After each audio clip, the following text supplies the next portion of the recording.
बहुत समय पहले की बात है। एक बुजुर्ग आदमी भूख से व्याकुल था। वो एक तालाब पर जाता है और बड़ी मुशक्कत से एक मछली पकड़ता है कि चलो इससे मैं भूख मिटा सकूंगा।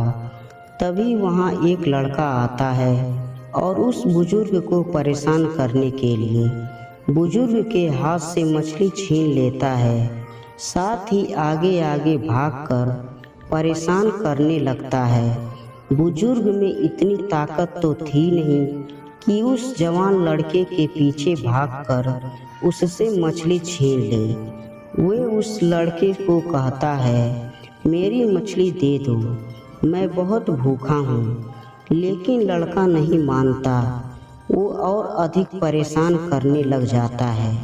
हार कर वो बुजुर्ग आंखों में आंसू लिए ऊपर की तरफ देखकर कुछ बोलता है और आगे बढ़ जाते हैं। तभी उस लड़के के हाथ में मछली का कांटा चुभ जाता है। वे दर्द से कहारता हुआ मछली को फेंककर घर चल जाता है।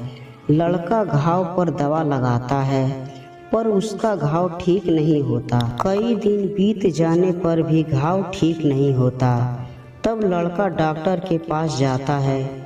डॉक्टर कहते हैं, तुम्हारे अंगूठे में जहर फैल चुका है, इसे काटना पड़ेगा। लड़के का अंगूठा काट दिया गया। फिर भी लड़के का अंगूठा ठीक नहीं होता। ना ही घाव भरता, ना दर्द कम होता। लड़का बहुत परेशान रहता है। कुछ दिनों बाद लड़का दूसरे डॉक्टर के पास जाता है।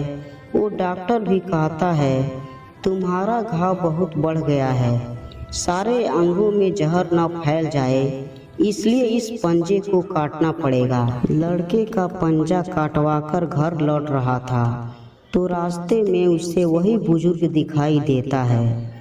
वे दौड़ते उसी बुजुर्ग की तरफ जाता है और उनसे अपने किए की माफ़ी मांगता है और पूछता है कि मेरे एक सवाल का जवाब दे दीजिए।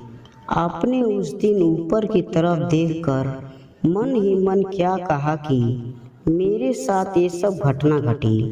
बुजुर्ग पहले तो हंसे, फिर गंभीर होकर कहते हैं, मैंने ईश्वर से सिर्फ यही कहा, मैं मजबूर हूँ। मेरे साथ बुरा करने वाले का मैं कुछ नहीं कर सकता।